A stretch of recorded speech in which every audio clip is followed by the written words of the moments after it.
آپ دیکھ رہے ہیں بہت سی چیزوں کے انکاری اٹھ چکے ہیں.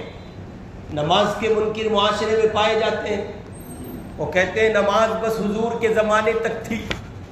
نماز کے منکر معاشرے میں پائے جاتے ہیں.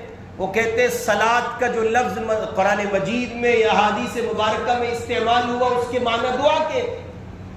اور انہوں نے اپنا ایک نیا طبقہ، نیا فرقہ، نیا مسلک بنا لیا کہ بس کچھ دیر کے لیے دعا میں مصروف ہو کر خدا کو یاد کر لو.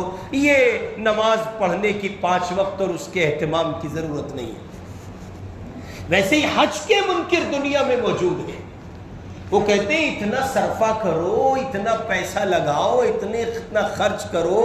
اور بعضے تو آگے بڑھ کے کہتے ہیں ہے جی یہ سعودی حکومت اتنا موٹا انتظام کرتی ہے اور ساری دنیا سے لوگ جاتے ہیں پیسہ لگا کر. اس پیسے سے ہم اپنے کالج نہیں بنا سکتے؟ اس پیسے سے مسلمان یونیورسٹی نہیں بنا سکتے؟